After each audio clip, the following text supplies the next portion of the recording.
Welcome to my channel, The World of Science Fiction. Don't forget to like and subscribe to the channel. Matthew Ward heard the knock before he registered what it meant.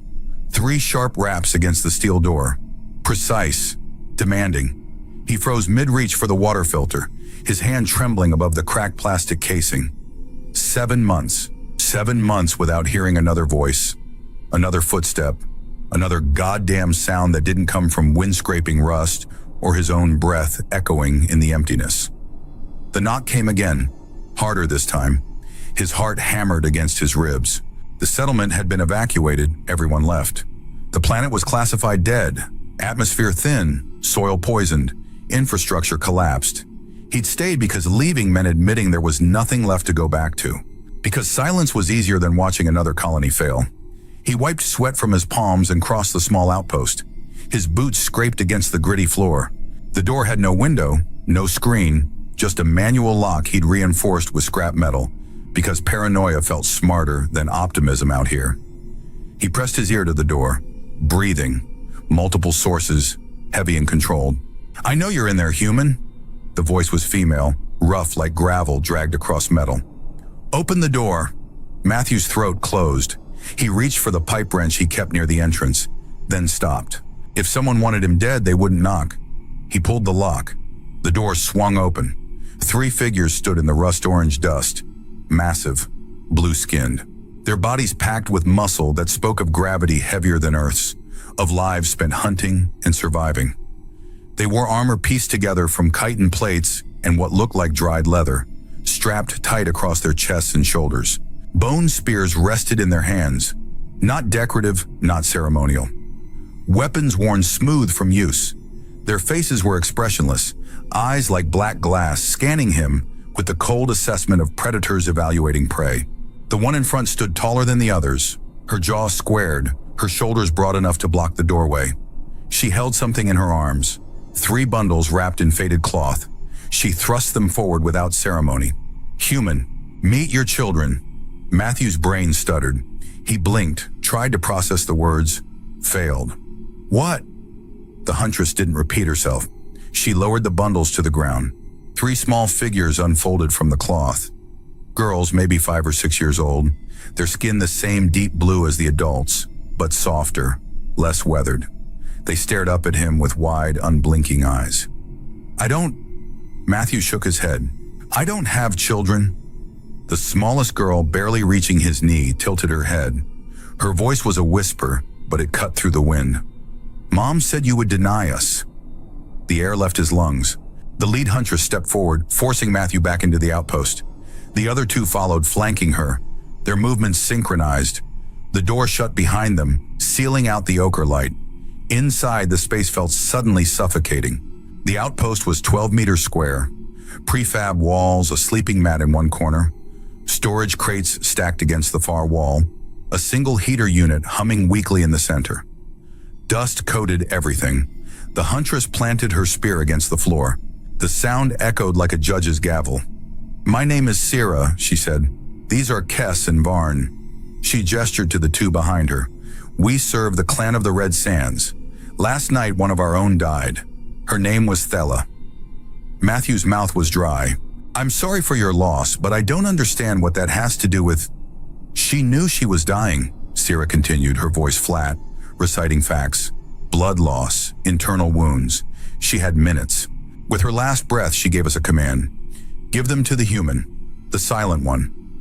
Matthew felt his knees weaken. He gripped the edge of a storage crate. I didn't know anyone named Thela." Sira's eyes narrowed. 4 weeks ago, you encountered a wounded female near the southern ridge. You gave her water. The memory surfaced slowly. A figure collapsed against a boulder, blue skin streaked with darker blue blood. He'd been scavenging for salvage, hadn't expected to find anyone alive. She'd barely been conscious. He'd given her his spare canteen, just water, nothing more. She'd whispered something he hadn't understood and disappeared into the rocks before he could ask if she needed help. "That was nothing," Matthew said. "Just water." Sira leaned in, close enough that he could see the scars crossing her jaw. To her, it meant everything. The 3 girls stood silently near the heater, their eyes tracking the conversation. They didn't fidget, didn't cry, just watched. Our law is simple, Sira said. Who saves a life claims its burdens. You saved Thela. She claimed you. Her children are now your responsibility. That's insane. Matthew's voice cracked. I can barely keep myself alive. I can't take care of 3 kids. You don't have a choice. The hell I don't. He moved toward the door. I'm not their father. I'm not anyone's father. Take them back to your clan. Sira's hand shot out, gripping his arm. Her strength was crushing. The clan cannot take them. Why not? Because their mother is dead, and the clan wants them dead too. The words hung in the air like a blade. Matthew pulled free, rubbing his arm. What? Kess, one of the flanking Huntresses, spoke for the first time. Her voice was quieter than Sira's, but no less hard. Thela broke oath. Her bloodline is condemned. Then why bring them to me? Because you're human. Sira's expression didn't change. You don't follow clan law. You exist outside judgment. Matthew looked at the 3 girls. They hadn't moved. The middle one, maybe 6 years old, met his gaze steadily. Why me? He asked, the question aimed at them now. Why would she send you to a stranger? The middle girl raised her chin slightly. Mom said you don't hurt people. Sira added quietly. Half our clans can't say the same. Matthew pressed his palms against his eyes. This wasn't happening. This couldn't be real. He'd woken up this morning planning to repair the water filter, maybe check the solar array. Normal, manageable, alone.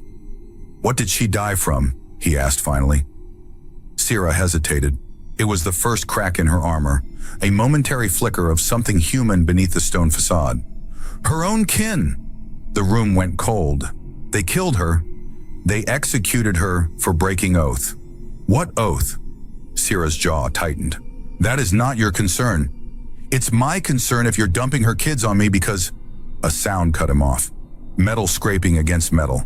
Long, slow, deliberate. Outside. Everyone froze. The sound came again, dragging across the outpost's exterior wall. Matthew's pulse spiked. He moved to the shuttered window, pried it open a crack. Nothing but dust and wind. The scraping stopped. Varn, the 3rd Huntress, moved to the door, her spear raised. She and Kess exchanged a glance that needed no words. Sira placed herself between the children and the door. Matthew's voice was barely a whisper. What was that? Scouts, Sira said. They're watching. Who? The clan. The smallest girl tugged at Matthew's pant leg. He looked down. Her face was still calm, but her small fingers trembled against the fabric. They want to kill us, she said simply. Matthew's stomach dropped. Sira met his eyes. We need to talk. Now. They sat in a rough circle, the children between Matthew and the Huntresses. The heater's dim glow cast long shadows across their faces. Sira spoke quietly but urgently. Thela was discovered with a human artifact, something she should never have possessed. The clan elders ruled her a traitor. Under our law, traitors in their bloodline are erased. Erased, Matthew repeated. You mean murdered. We call it purification. Call it whatever you want. It's still killing kids. Sira didn't flinch. Yes. Matthew ran his hands through his hair. It was greasy, unwashed. Everything here was unwashed. So you brought them here to hide them? No, we brought them here because Thela commanded it. And you just follow orders? Even when they make no sense? Kess answered this time. We follow because Thela was wise. Even dying, she saw further than we could.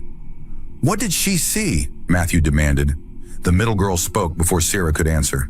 She saw that you were alone. Matthew froze. She said lonely people understand what it means to protect something. The girl's voice was steady, too steady for a child.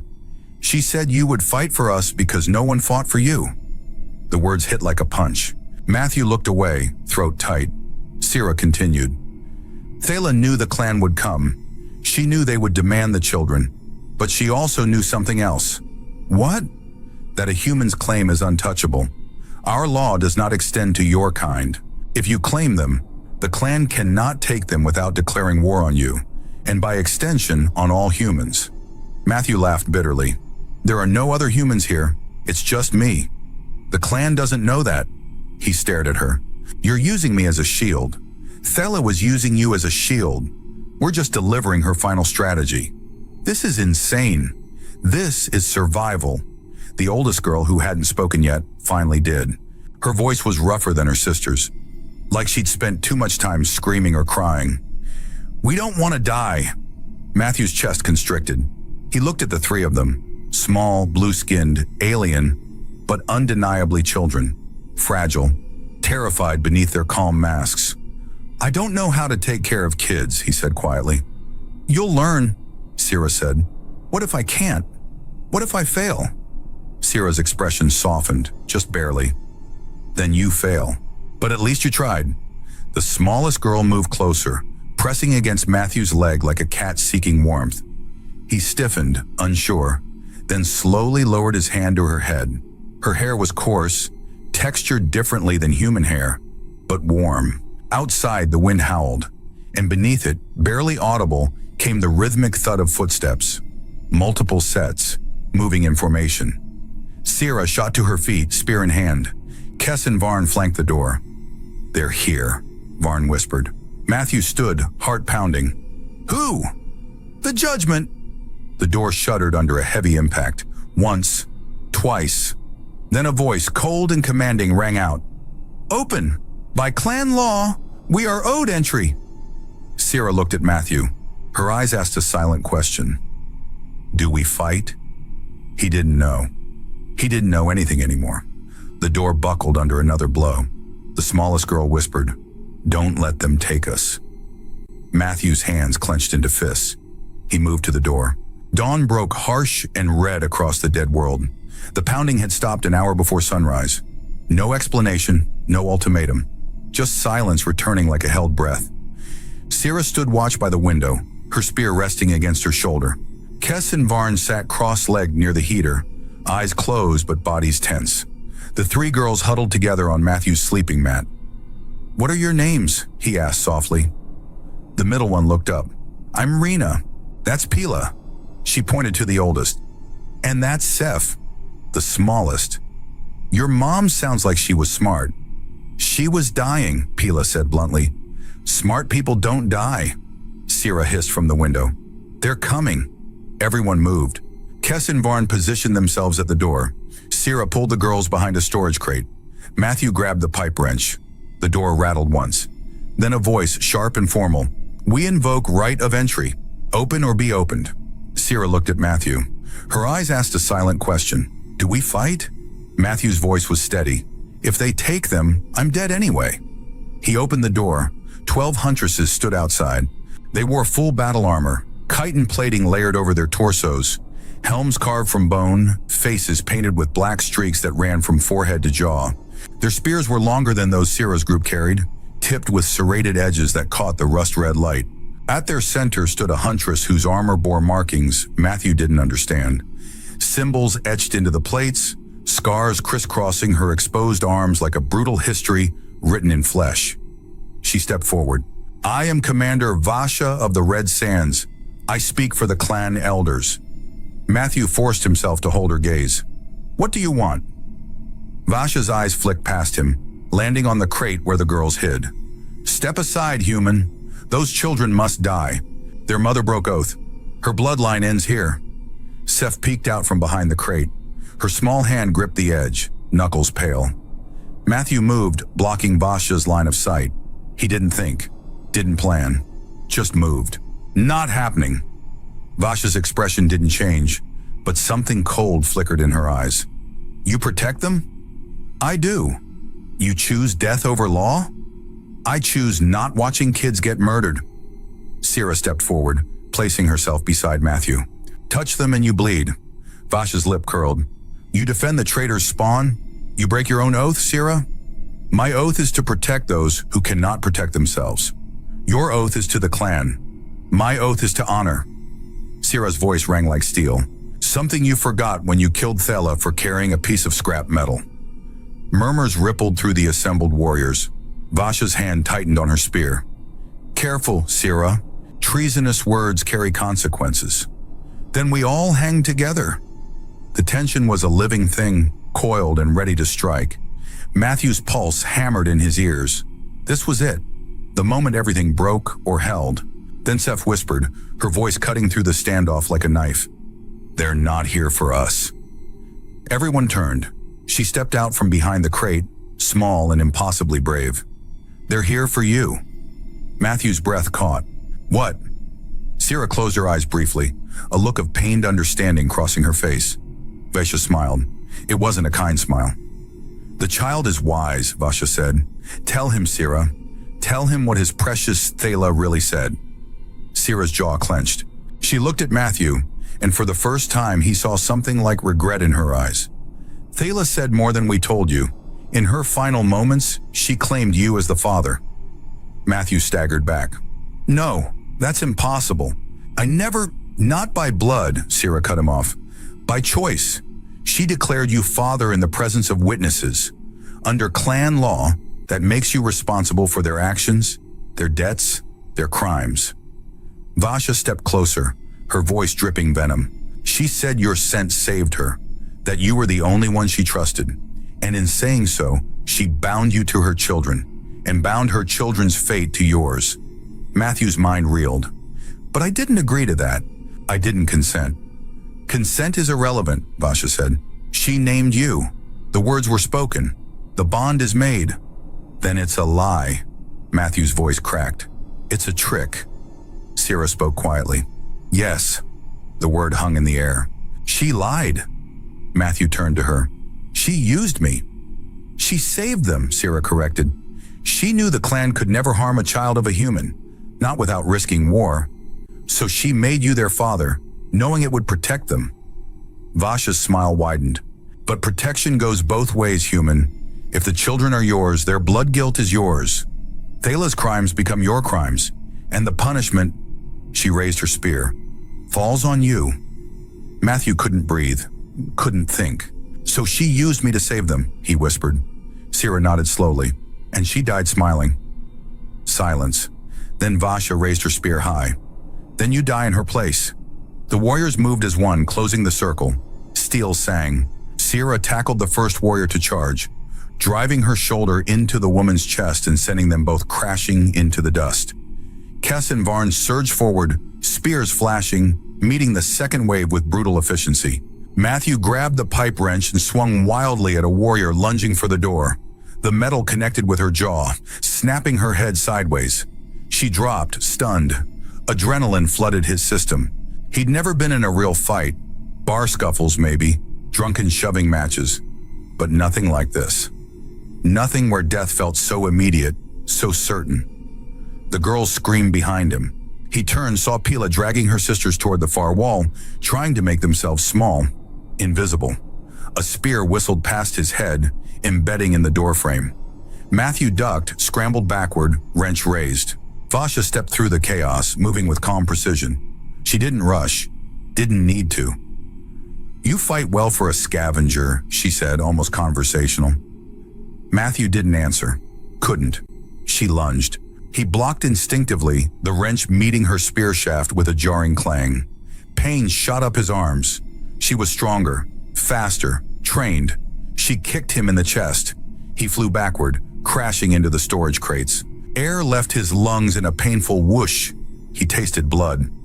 Vasha stood over him, spear raised for the killing blow. "This is mercy," she said.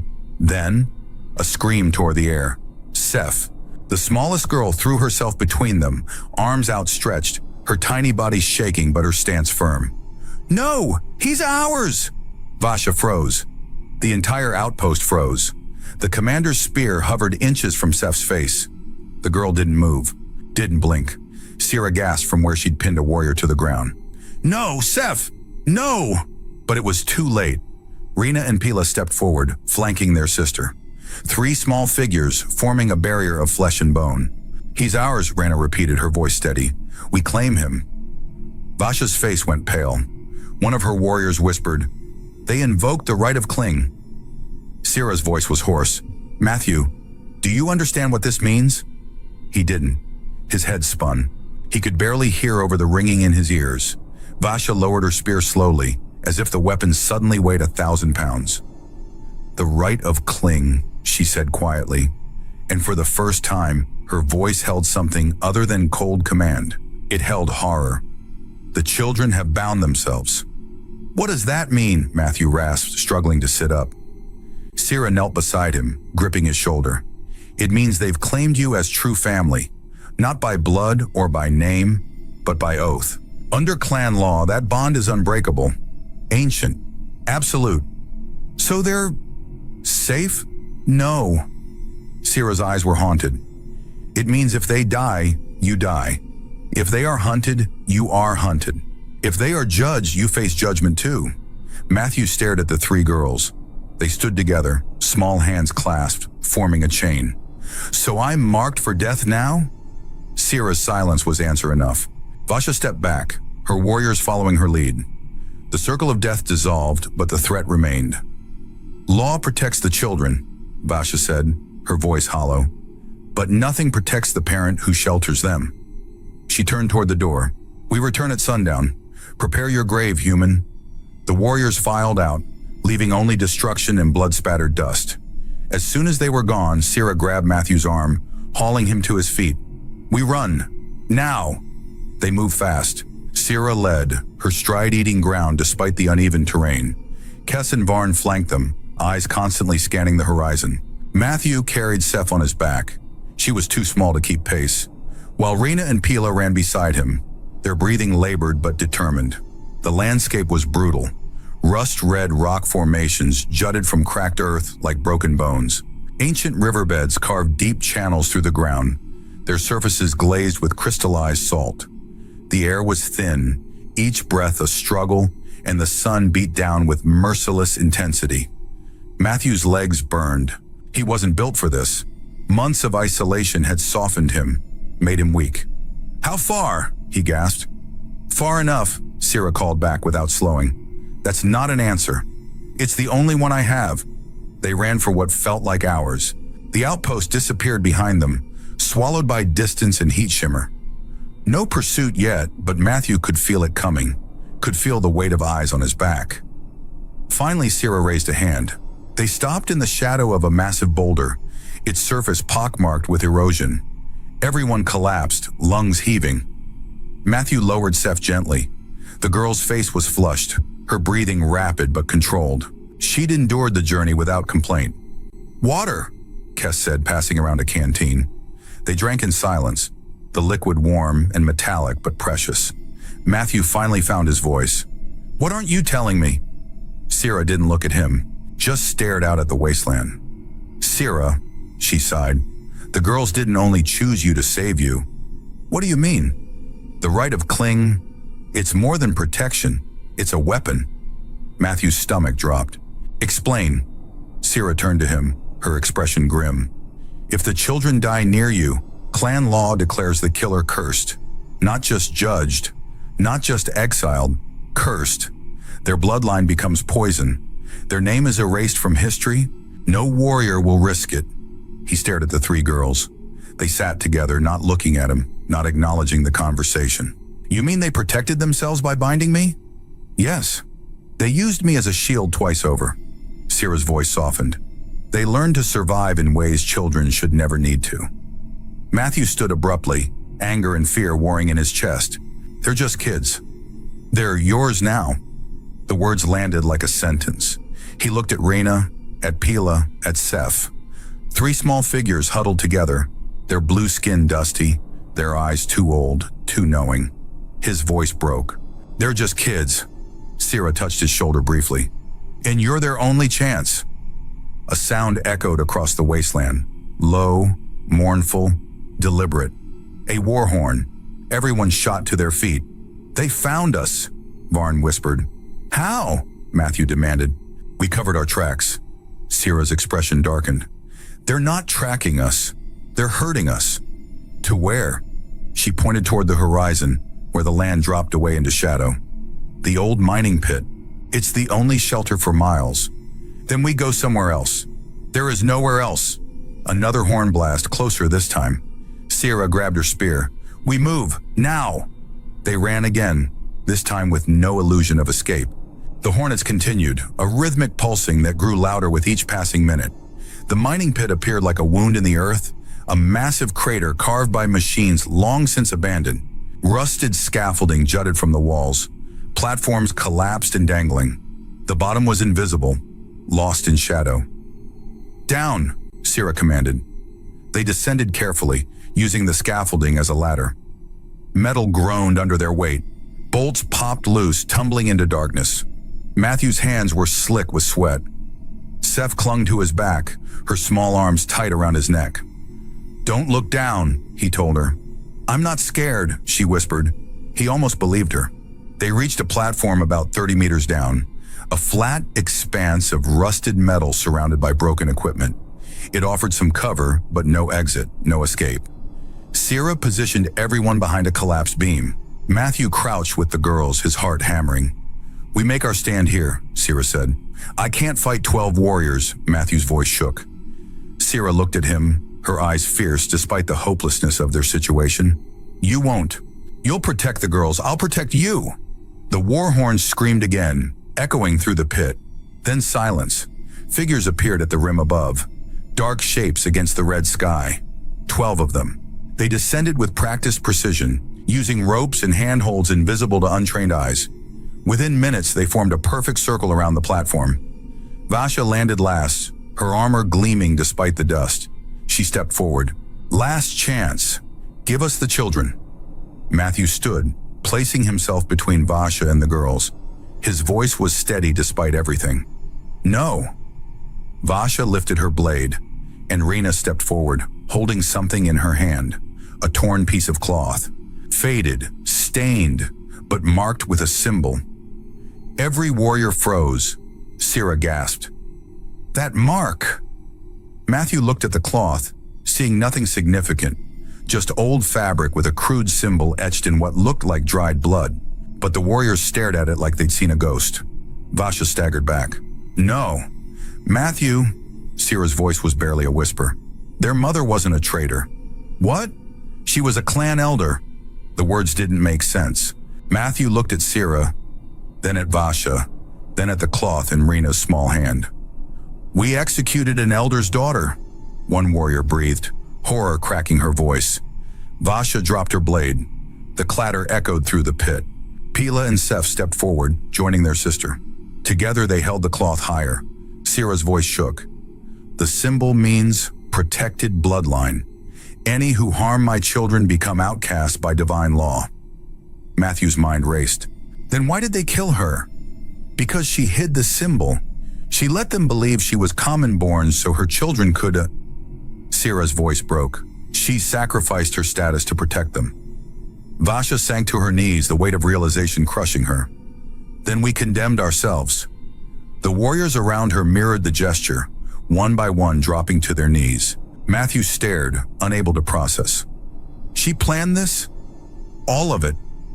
Rena nodded slowly, her young face holding terrible knowledge. "Mom taught us, before she died." "Taught you what?" "How to survive when everyone wants you dead." Tears hit the rust-stained metal.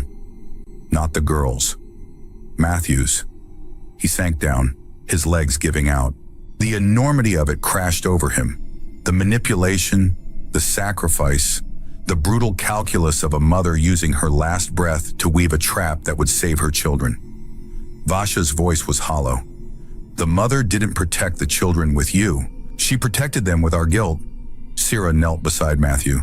She was brilliant, terrible and brilliant. "They're 6 years old," Matthew whispered, "and they had to learn this." "Yes." He looked at Rena, at Pila, at Seth. They stood together, still holding the cloth, their expressions unreadable. "You three planned this?" Seth nodded. "Mom taught us. She said we'd know when." "Know when to what?" "When to show the mark, when to break them." Matthew's throat closed. These weren't children. Not really. They were survivors wearing children's faces, carrying knowledge that should never belong to the young. Vasha rose slowly, moving toward Matthew. Her warriors tensed but didn't stop her. She knelt before him. "Human, the children chose you. Now the clan does too." Matthew blinked. "What?" "We wronged an elder's bloodline. The guilt is ours. The debt is ours." She pressed her forehead to the ground. "We swear fealty. To you. To them." Sira grabbed Matthew's shoulder. Do you understand what she's offering? No. Protection, resources, the full weight of the Red Sands clan. Why? Because refusal would mean war with the gods themselves. They have no choice. Matthew looked at Vasha, at the warriors kneeling around them, then at the three girls watching him with those two old eyes. And if I refuse? Sira's expression was grim. Then you walk alone, forever hunted, forever marked. That's not a choice. It's the only one you have. Matthew pressed his hands against his face, trying to find some center, some place of clarity in the chaos. Everything had been a trap. Every moment since that first knock had been part of a dead woman's final gambit. She'd used him, bound him, made him a father without his consent, all to save 3 children from a system that wanted them erased. And somehow, impossibly, it had worked. He lowered his hands. If I accept, he said slowly, what happens to them? Vasha didn't raise her head. They live, as your children, under your protection and ours. And me. You become one of us, bound by our laws, our ways. I don't know your laws, I don't know your ways. You'll learn. Matthew looked at the girls again. Rena met his gaze steadily. Pila's jaw was set, defiant. Seth just stared, waiting. Do you want this? He asked them. Do you want me? The question seemed to surprise them, as if the idea of choice was foreign. Finally, Seth moved. She crossed the platform, her small feet making barely a sound, and wrapped her arms around his leg. Don't leave us. Rena and Pila followed, pressing close.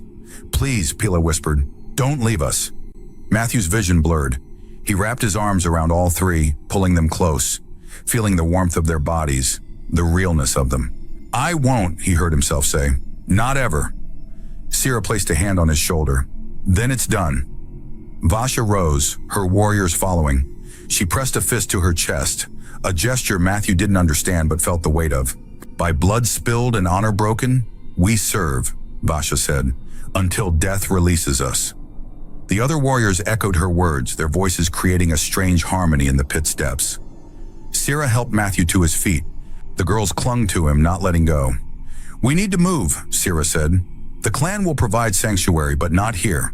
This place is marked by failure. Vasha nodded. The northern settlement. 3 days walk. They can't walk 3 days, Matthew said, looking at the children. We'll carry them, Kes said, stepping forward, as we should have from the beginning. The ascent from the pit was slower, more careful. Warriors created a human chain, passing the children up from platform to platform until they reached the surface. Matthew climbed last, his muscles screaming. When he finally pulled himself over the rim, the sun was setting, painting the wasteland in shades of blood and copper.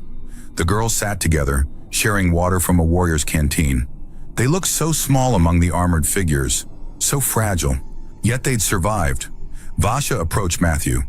Up close, without the threat of combat, he could see she was older than he'd thought. Scars layering scars, a lifetime of violence written on her skin. The mother was clever, Vasha said quietly. She knew exactly what to do. She was desperate, Matthew corrected. Desperation breeds clarity. Vasha gazed at the horizon. She saw what we couldn't, that sometimes the enemy is within, not without. You killed her for carrying a piece of metal. Yes. No deflection, no excuse. And you would have killed her children. Yes. Matthew's jaw tightened. How do I trust you now? Vasha turned to face him fully. You don't. You hold the symbol, you hold our shame, and you use it to keep them safe. That's extortion. That's survival, just as she taught them. Sira joined them, her spear across her shoulders. We should move before full dark. The wasteland has more than just clan warriors to fear. They formed a convoy, warriors front and back, Matthew and the children in the center. The march began as the last light faded. Seth walked now, too proud to be carried, though Matthew could see her exhaustion in every step. Rena and Pila flanked her, a protective triangle. You're tired, Matthew said to Seth. I'm fine. It's okay to be tired. She looked up at him, and for a moment the mask cracked. If I'm tired, they'll think I'm weak. Who? Everyone. Matthew stopped walking. The convoy halted with him. He knelt down to Seth's level. Listen to me. You're 6 years old. You're allowed to be tired. You're allowed to be weak. That's not failure. That's being human. We're not human, Seth said. You know what I mean? She stared at him, processing. Then slowly she held up her arms. Matthew lifted her, settling her on his hip. She was heavier than he expected, solid muscle despite her small frame. She rested her head against his shoulder. Thank you, she whispered. His throat tightened. You're welcome. They walked through the night. The warriors moved with practiced silence, their footsteps barely audible. Above, stars emerged, unfamiliar constellations, cold and distant. What was she like? Matthew asked Rena quietly. Your mother. Rena walked for several steps before answering. Strong, scared, both at the same time. She loved you. I know. Rena's voice was flat. That's why she died, Pila added. She chose us over the clan. That's not allowed. Matthew absorbed this, trying to understand a culture so foreign to his own. But she broke that rule. She broke it because she found something she wasn't supposed to find, Rena said, and she knew they'd kill us to keep it secret. Matthew's curiosity sharpened. What did she find? Rena glanced at Vasha, walking ahead of them. Ask the commander. I don't know. She never told us. She just said it was proof that the elders lie. Pila's voice was bitter. And lies are worse than death. Near midnight, Sira stopped abruptly, staring at the horizon. What? Matthew whispered. Light. There. She pointed to a distant flicker miles ahead. Someone's moving faster than us. Vasha moved beside her, eyes narrowing. Scouts. Or worse. Who? Matthew asked. No one answered. They walked faster after that, rest forgotten. Seth had woken but remained quiet, sitting between her sisters. Sira distributed rations, dried meat strips that tasted like salted leather, and wafers made from compressed grain. Matthew forced himself to eat, knowing he needed the energy. The girls ate mechanically without enjoyment. How long until we reach the settlement? Matthew asked Sira. 2.5 days if we maintain pace. And then what? Then you learn what it means to be clan. Matthew took another bite of the leather meat, grimacing. I'm not sure I want to be clan. You don't have a choice anymore. Everyone keeps saying that. Sira's expression softened slightly. Welcome to parenthood. Despite everything, Matthew almost smiled. Vasha approached, crouching beside them. The children need to understand the situation. What situation? Rena asked, suddenly alert. Vasha looked at each girl in turn. The mark you carry protects you from execution, but it doesn't protect you from judgment. When we reach the settlement, the elders will test your claim. How? Pila demanded. They'll ask you to prove your mother was an elder. The cloth alone isn't enough. Matthew's stomach dropped. What else do they need? Blood testimony. One of you must recall a secret known only to elders in their direct bloodline. The girls exchanged glances. Mom didn't tell us any secrets, Rena said carefully. Then you'll die, Vasha said bluntly. And your human father with you. Matthew surged to his feet. You said they were protected. From immediate execution, not from lawful judgment. That's the same thing. No, it's not. Vasha stood as well, meeting his anger with cold calm. The law is precise. If they cannot prove their lineage, the mark becomes void, and void marks carry their own punishment. Sira grabbed Matthew's arm. She's warning you, preparing you. This isn't cruelty, it's necessity.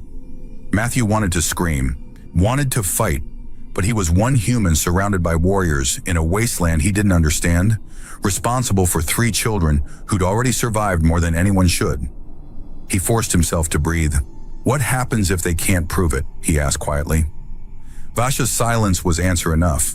Matthew turned to the girls. Did your mother tell you anything? Anything at all that might help? They sat together, small faces tight with concentration. Finally, Seth spoke. She sang to us. Sang?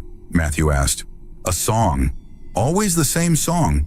She said it was important. Vasha leaned forward. What song? Seth's voice was thin but clear as she began to sing. The words were in the clan's language, guttural, harsh sounds that Matthew couldn't understand. But the effect on the warriors was immediate. Vasha went rigid. Several warriors gasped. Even Sira looked shocked.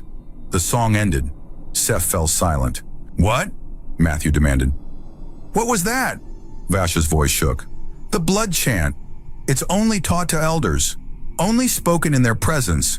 For a child to know it means she was telling the truth, Sira finished. Thala was an elder. Relief flooded through Matthew. Then they're safe? From execution, Vasha said. But the elders will want to know how Thala died, why she was judged, what she discovered. And if we can't tell them, then the questions become investigations. And investigations, Vasha trailed off, can be dangerous, Sira completed, for everyone involved. Matthew sat back down, head spinning. Every answer led to 3 more questions. Every protection came with conditions. Nothing was simple. Nothing was safe. He looked at the girls. Rena, Pila, Seth. They sat watching him, waiting for him to fix this somehow. We'll figure it out, he told them, hoping he sounded more confident than he felt. Together, Seth added. Together, he agreed. They rested for 2 more hours, then resumed marching. The landscape gradually shifted. Less rust-colored rock, more hard-packed sand. Ancient formations gave way to flatter terrain. Dawn broke clear and cold. With the light came wind, pushing dust into their faces. Matthew wrapped cloth around his mouth and nose, mimicking the warriors. The girls did the same, their small faces disappearing behind makeshift masks. By midday, they reached a dried riverbed. The channel was wide, its bed cracked into geometric patterns.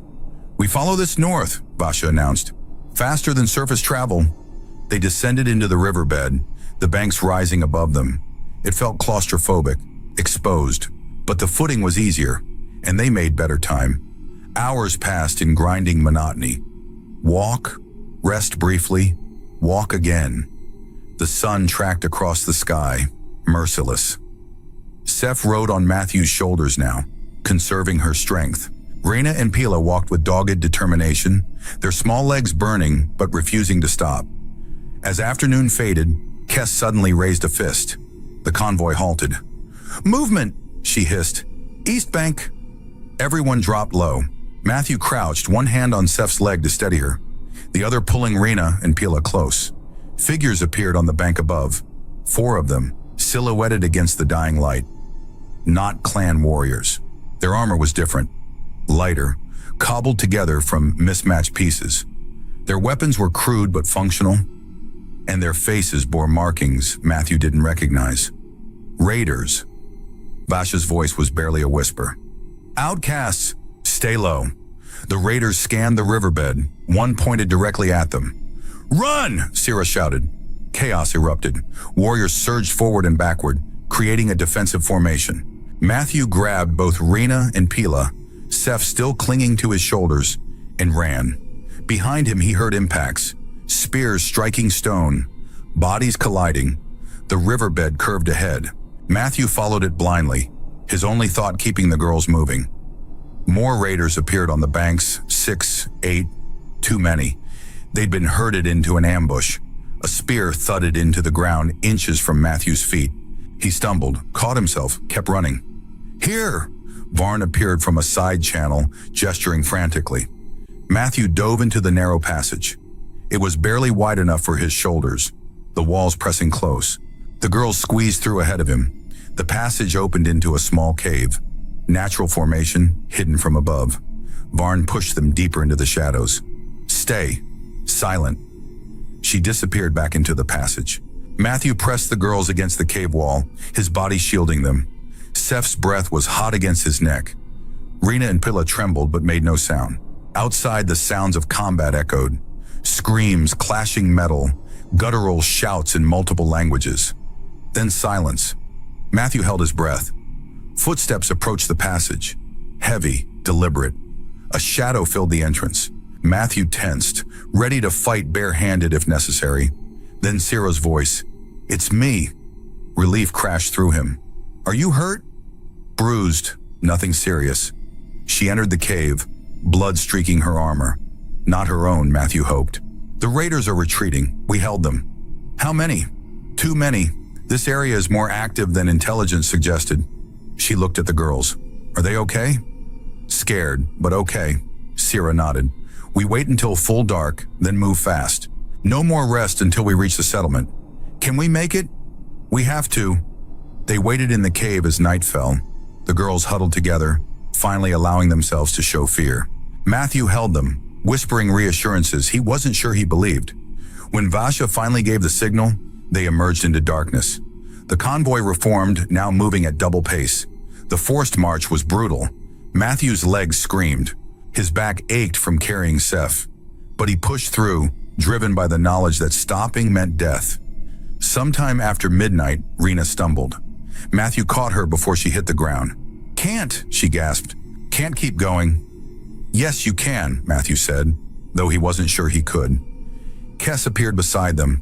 Without a word, she lifted Rena onto her shoulders. Varn did the same for Pila. They moved as one entity now, exhausted, battered, but unbroken. Dawn found them climbing a rocky slope. At the top, Vasha stopped. "There," she said, pointing. Matthew looked.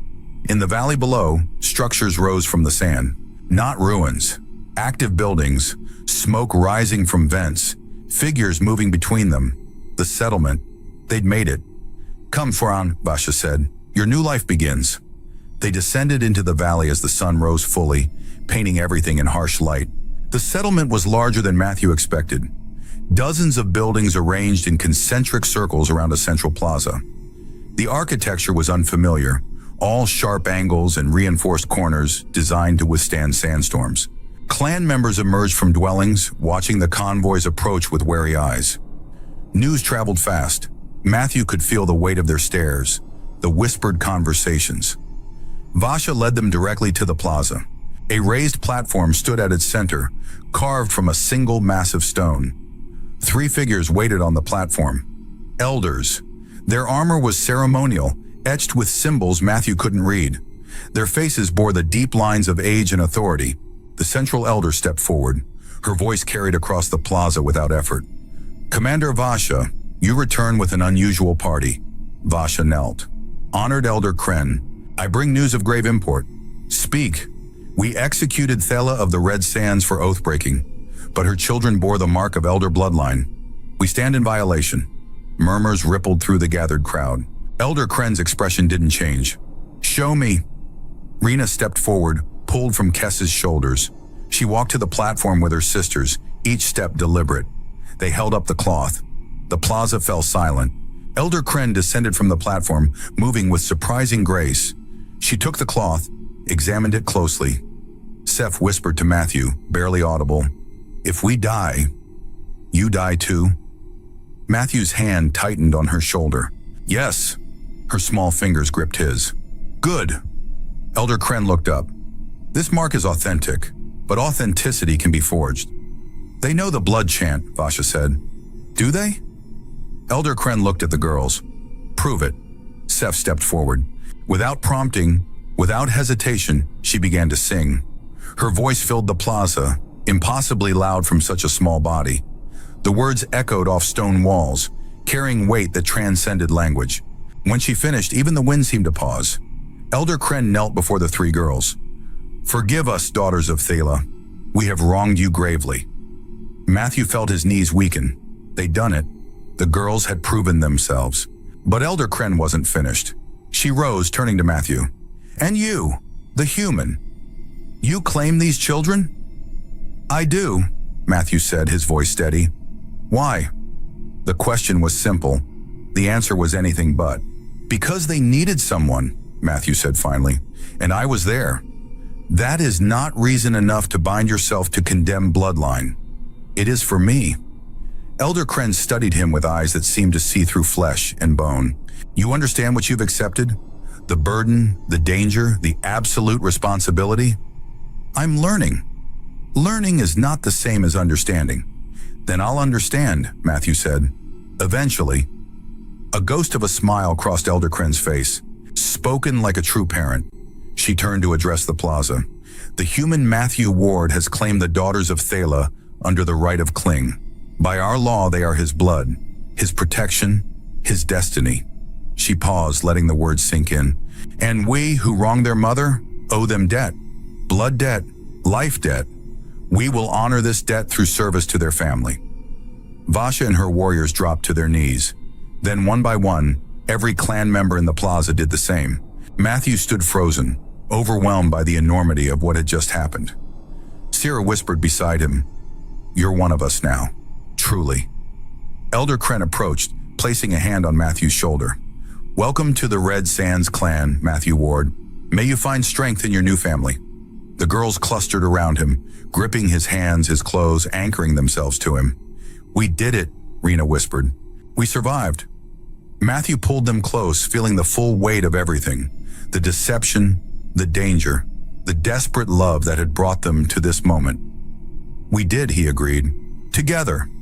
As the clan members rose and began to disperse, life returning to the settlement, Matthew allowed himself to feel something he hadn't felt in months. Hope. It was fragile, uncertain, but real. He looked at Sierra. "What happens now?" "Now?" she smiled. "Now you learn what it means to raise 3 daughters in a warrior clan." "That sounds terrifying." "It is." Matthew looked down at Rena, Pila, and Seth. They stared back at him, waiting.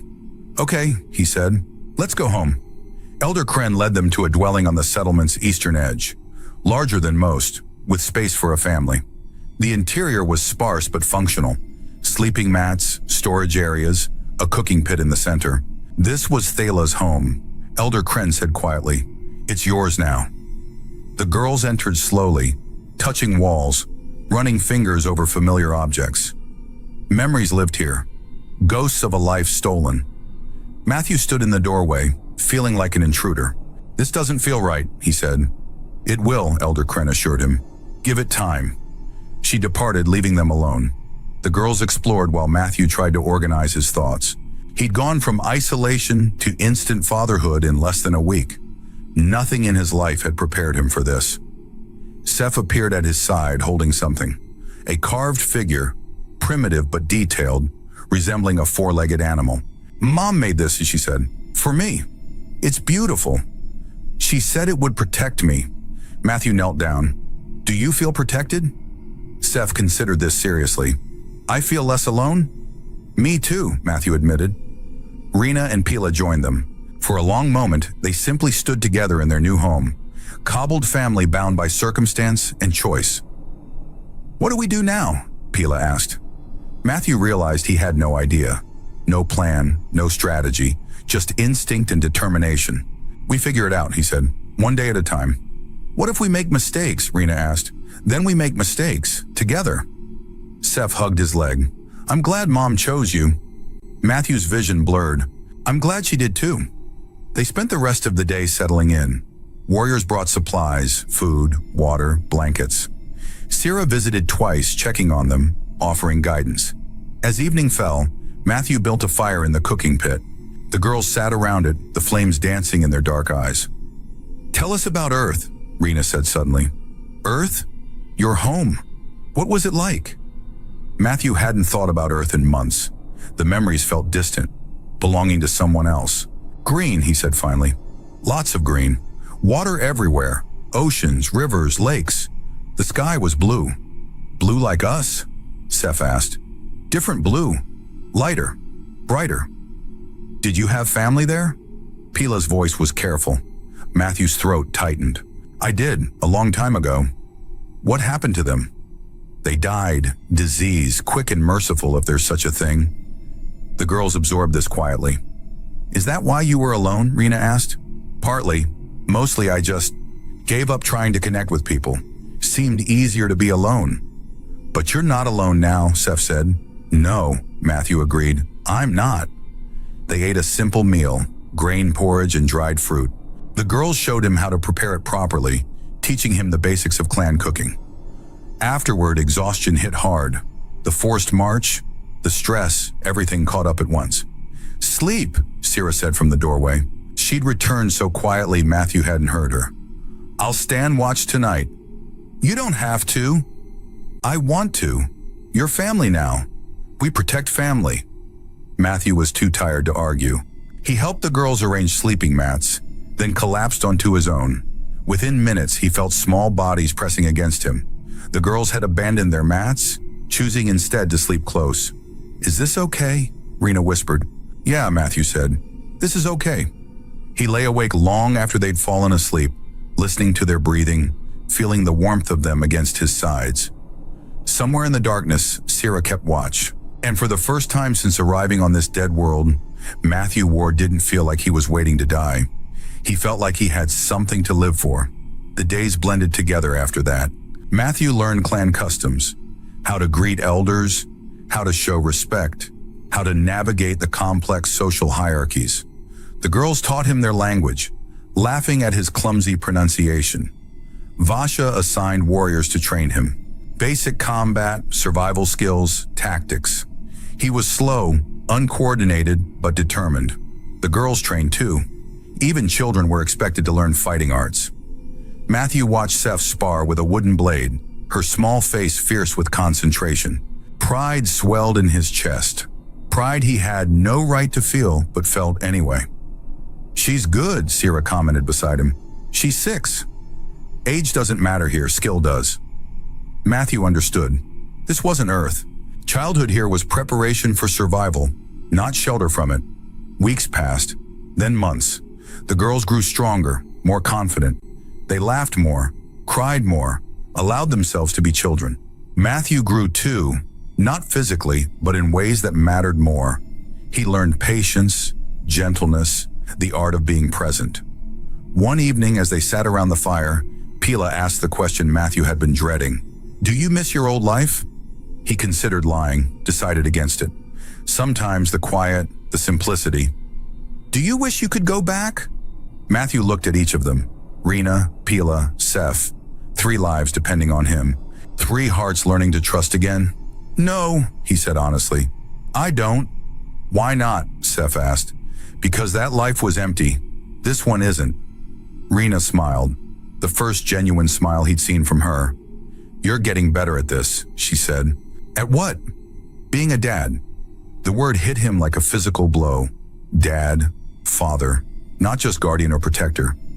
Dad. "Thank you," he managed. That night after the girls had fallen asleep, Matthew stepped outside. The settlement was quiet, most clan members already in their dwellings. He looked up at the alien stars, no longer cold and distant. They were part of his world now, part of his daughter's world. A sound made him turn. Elder Kren approached, her movements silent despite her age. "You've adapted well," she said. "I'm trying." "That's all anyone can do." She stood beside him, gazing at the stars. "Thela chose wisely. She manipulated me. She saved her children. Sometimes those things are the same." Matthew couldn't argue with that. "The girls will face challenges," Elder Kren continued. "Their mother's death, the clan's guilt. These things don't disappear." "I know, but they have you, and that matters more than you realize." "Why?" Elder Kren looked at him. "Because you chose to stay when you could have walked away. That choice defines everything." She departed, leaving Matthew alone with his thoughts. He stood there a while longer, then returned inside. The girls slept peacefully, their small bodies relaxed in ways they hadn't been when he first met them. He settled onto his mat, and almost immediately they shifted closer, seeking his warmth even in sleep. Matthew closed his eyes, and for the first time in years, he dreamed of the future instead of the past. The morning brought new challenges. Rena had a training evaluation. Pila struggled with a difficult lesson. Seth woke with a fever, minor but concerning.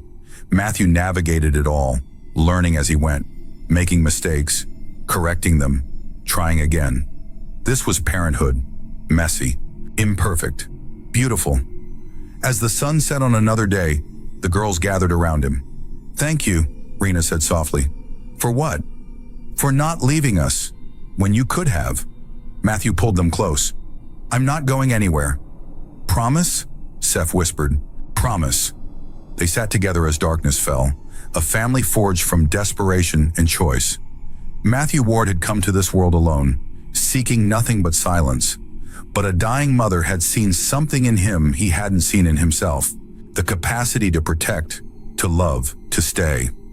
And her children, Rena, Pila, and Seth, had chosen him over fear, binding themselves to a stranger who became something more.